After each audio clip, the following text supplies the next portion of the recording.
and welcome to the Ellie Talks podcast, your insight into the future of textiles and fashion.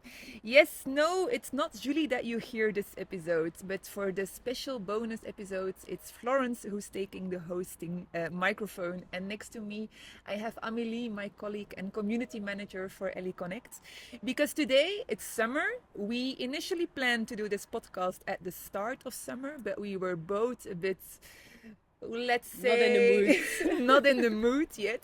So it is mid of August. It's the perfect time to have a little bit look back at the first half of the year and to share our, let's say, must know insights of the first 6 months, so everyone has the inspiration, the energy as well to get started back from September to all start making an impact.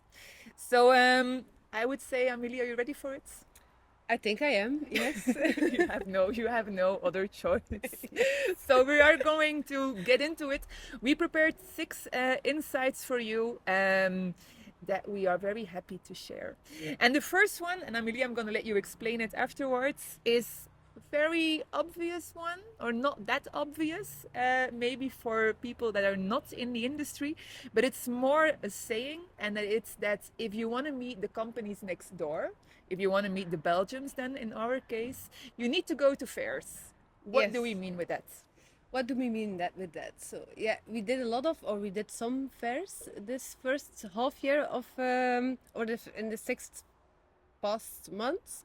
We went to national fairs, international fairs. We did the Flanders Flooring Days, PV, and Tech Textile. And as you say, or as the saying says, you have to go to a fair to meet the Belgians. So we try sometimes doing our job, contacting someone via email, or by phone, and that doesn't seem to work always.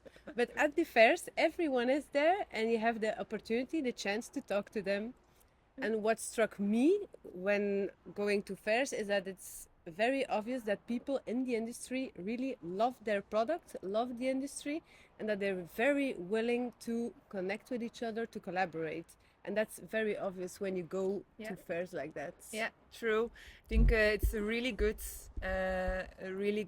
remark that you make there, because it's not that they're not open to it, but it's more that what we see as well in the companies, everyone is busy. And I know it's the buzzword of the year, or maybe of the decades, but everyone, it's a trend. Yeah. Everyone is busy, and we understand, because everyone has a business to run. You have your day-to-day activities. And sustainability is one of the new projects. It comes to innovation, it comes to new things. You have to figure things out. You have to really take the time to see what you can do. And very often that time is not there, because of course there's a lot of fires that need to be fixed. So indeed at the fairs, it is the moment. It's more the in-person contact. It's the moment that you're away from your desk, and that the companies can really make, or that the people from the companies can really take the time to talk to us. So that's always very nice. And you mentioned as well Tech Textile, and it was really good as well to see their diversity. It's no longer only about technical textiles, but there were really all kinds of companies there from all across the value chain.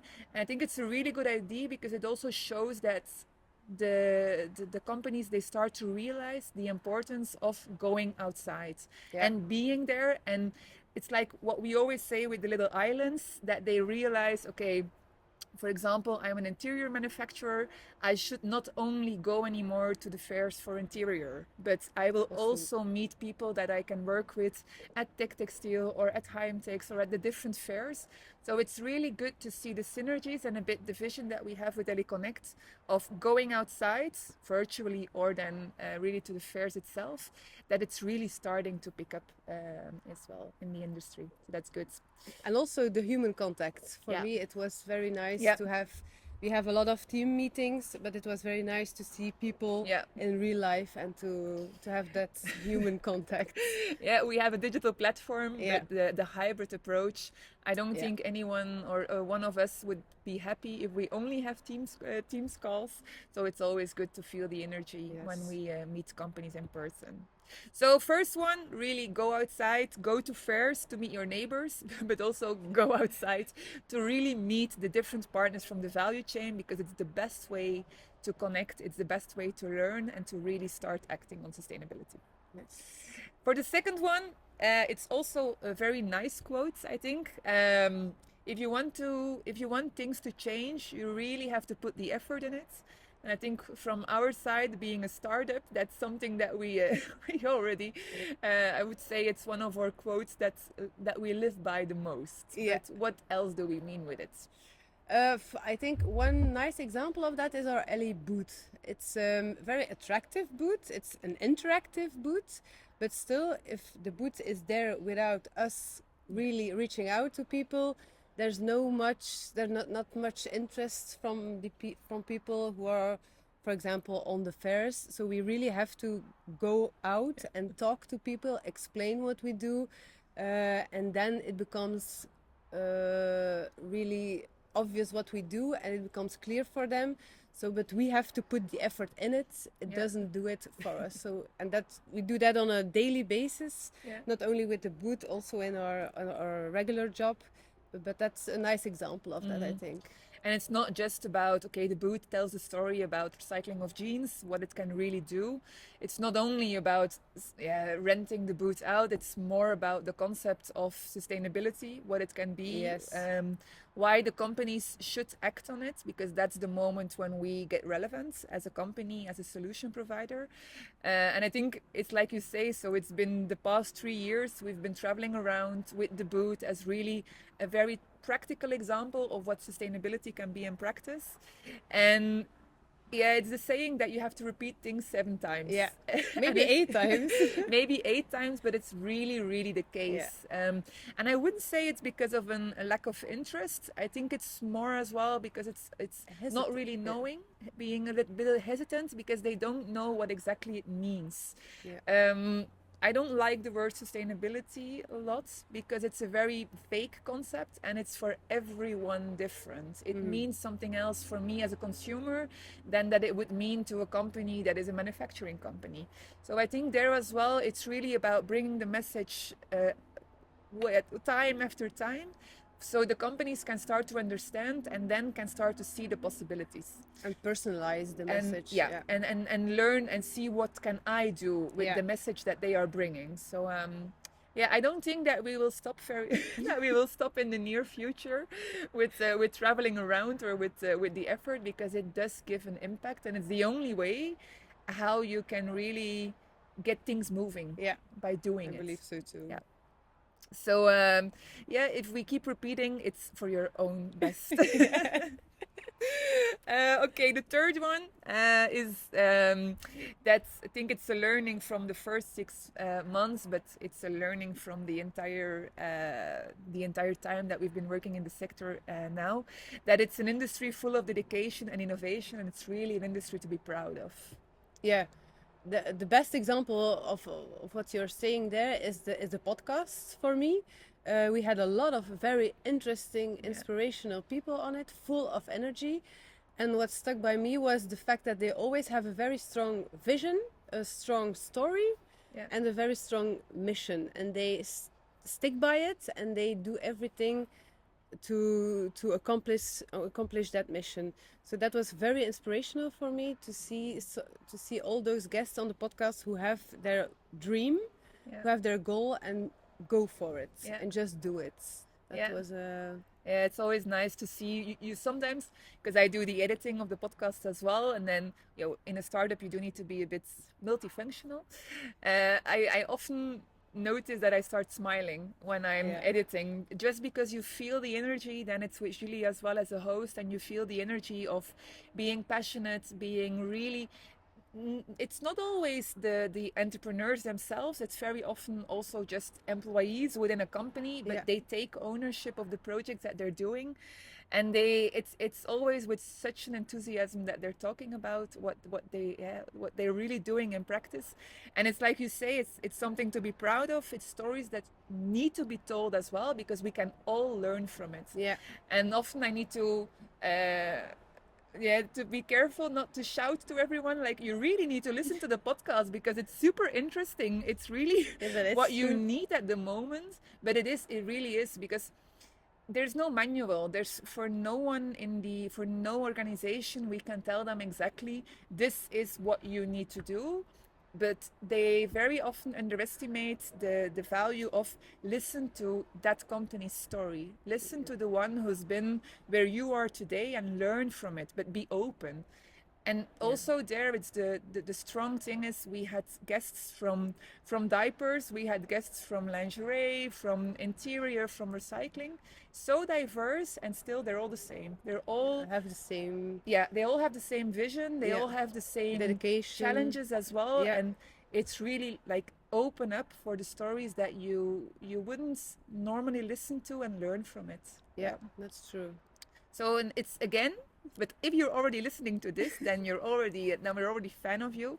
But it's again a very, very, a very strong enthusiasm, call to action to listen to the other stories that we have on the podcast. Very important. Many of them.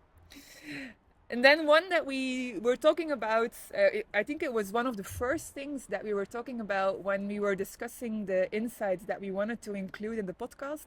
It's that nobody is perfect and that it shouldn't stop us. It shouldn't stop us, but it also shouldn't stop you. No, it shouldn't stop anybody to take step forward. And that's what we did. There was a running event at our co-working hub, Snowball, and we really wanted branded t-shirts for it, but we didn't want to buy new ones, of course. So we decided to upcycle some old sports t-shirts. And for that we needed to use some paint.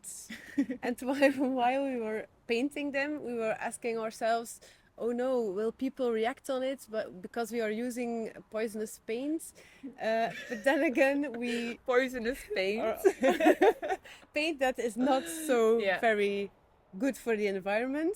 But still, we did go ahead with it because we thought it's about the awareness we want to create around it. So it's not perfect yet, our project, but it's a step in the right direction. So that's why we decided to paint them and to go out and run in them. And I use them still, so it's being used still. So it was a nice project, and I think it was a nice message we tried to give to our co-workers here. Yeah, absolutely. And I also still use it because otherwise it would be a pity indeed. But it's exactly like you say. I remember that we were talking that I mentioned oh no, now we're using the paint, so it means that we can no longer recycle 100% polyester t-shirt. And that indeed we were thinking, okay, oh no, we shouldn't do it. It's the same like we were talking about with the boutique, like with the Ellie booth, we travel around, and I think it's already been 3 years. 3 years ago, we traveled around with real plants on the fairs. Yeah. But it's super hard to keep your plants alive. And it's very nice to have some green on the booth. So I decided to, so blame me, but I decided to buy plastic plants, like artificial ones. And recently we got a comment on it. Someone that said it cannot be that you are a company striving for sustainability and you have plastic plants on your boots. So that's also what we said, like it's very difficult to be perfect and to act on sustainability perfect. On the other hand, I've been traveling around with those plants now for more than 3 years. We will keep using them because they're on our desk in the meantime. But it's the thing that it's really a step-by-step process. And no, it's not perfect because the perfect solutions, like plants that never die, are not there yet. And it shouldn't stop us. And I don't think that it's stopping us at the moment, and it shouldn't stop any organization. Even though there will be criticism because some people just are too black and white, but it is not a black and white concept. But it was remarkable how such a small thing, like, okay, we will be creative and we want to do something fun, that we immediately linked it to the reality of, oh no, but there will be some reactions. But for perfection you can't achieve it in one go, so you have to take steps. Exactly. So that's a good one to remember as well. And then we are already at the last one because we only took 6. It was also for us a bit of a first trial to do this co-podcast.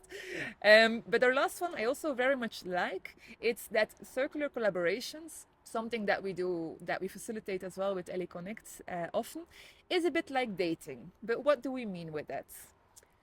I think, to my understanding, it means that, like dating, you have to dare to question yourself, and in order to improve yourself, but you also have to dare to question the other party, Yeah. and you have to dare to ask those questions, who are sometimes difficult and hard, but you have to ask the question: how can we both together can do better? And so you have to find that common language somewhere, because everybody speaks a different language, but you have to find that common language, and then you can move on and create that real collaboration, that real relationship partnership, I think. Yeah, no, it's exactly that. It's also what you mean with when we look at circular collaborations, it's collaborations between partners that very often never spoke to each other before, like a recycling company with a weaver or a recycling company with a designer. It's new type of collaborations, and even though we speak the same language, very often it's really a different vocabulary. And it's underestimated the importance of taking the time to understand. It's a bit like with dialects as well. If you don't take the time to understand what the other one is saying, or to really understand the little nuance, the little details that are important, like especially if you're working on industrial scale, but you really need to understand what you're meaning, what you're talking about. It works in two ways as well. So it's like dating, you have to talk a lot, you have to be transparent. Also on the long term, if from the start you're not talking about the challenges or the difficulties or the doubts that you have, it will not work in the long run. It's like a bit in the project that we're doing, we're facilitating a collaboration for 5 tons of textiles for recycling.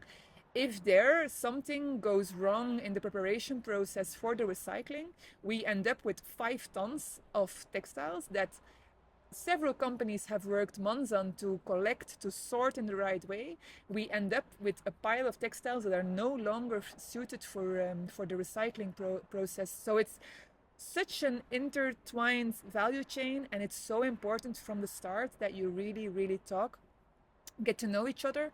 And what we also say, I'm not really fan of it, but it is important that it's maybe in dating, when you come to the wedding phase, it's also important, but it's to really make arrangements as well. Be clear about everything. Be clear about your expectations, be clear about the way you collaborate with each other, and in the end, if you would decide to split up, what the consequences will be. It's never nice, but on the other hand, well, it's never nice to talk about it from the start, but on the other hand, it will also it will also ensure that you have less insecurities, you have less risk during the process, because you know that the difficult things have been addressed from the start. So it's really like dating. Or it's really like dating, And the trend word is transparency. We hear it all the time, but also here it's very important. Yeah, exactly. So that were a bit our 6 key insights for the start, for this first part of the year. Well, the moment that we planned to do this podcast, it would have been really the midst of the year. Okay, now we are already a little bit further down, so it's almost end of summer. But if we look back, or if we look forward from now until the end of the year, what do you, as community manager of our ecosystem, what is your ambition for the, I was going to say next 6 months, but let's make it the next 5 months? Do you still have an ambition as well? Yeah, my ambition goes further than 5 or 6 months. So it's really my greatest ambition, of course, as a community manager, is because I truly believe in the mission we have, because I truly believe in the needs of what we offer, that the need is there. So I obviously want to grow the community even more. And I also want to succeed in convincing people that the time is really now, that they have to act now, take those first steps now.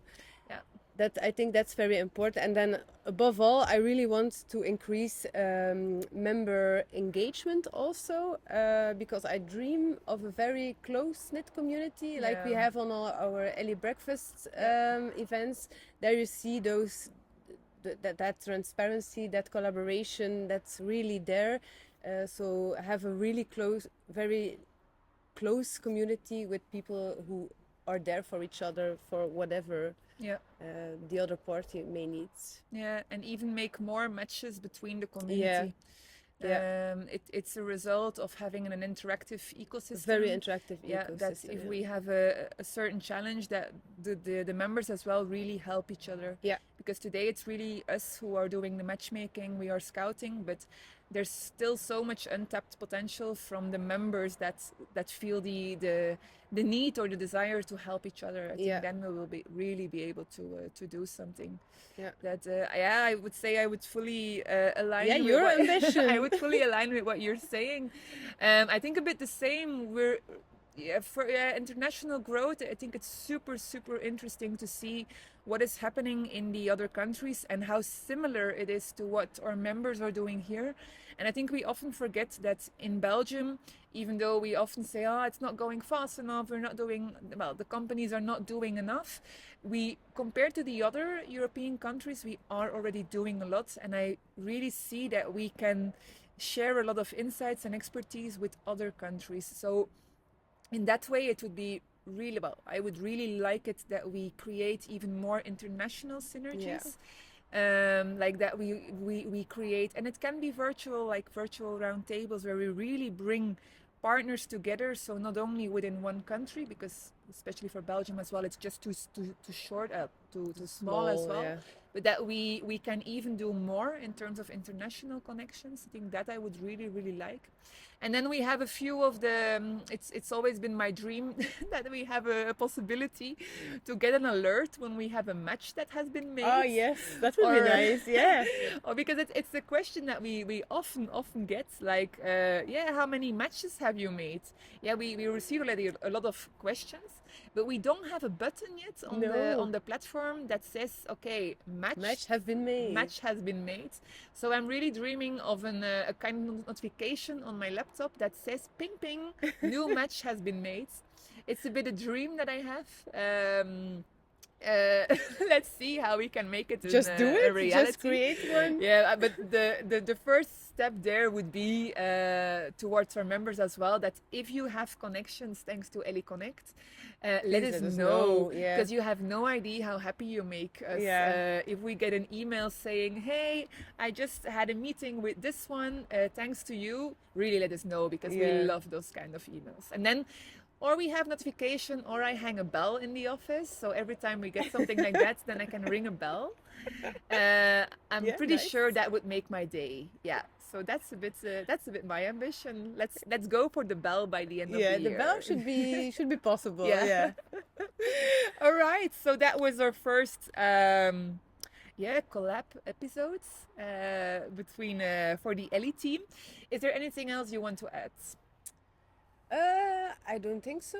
Just enjoy the last couple of days of summer. I would say the sun is out. It's nice weather, so take that energy, and then we go full speed ahead in September. Yeah.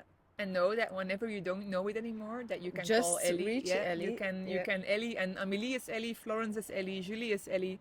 That's why we chose the name, so it's super easy for you to know who to contact. Yeah, that's true. But okay, thank you very much for listening again to this bonus episode. As from September, we're starting again with a lot of interesting guests. I think there will be a nice diversity in topics as well.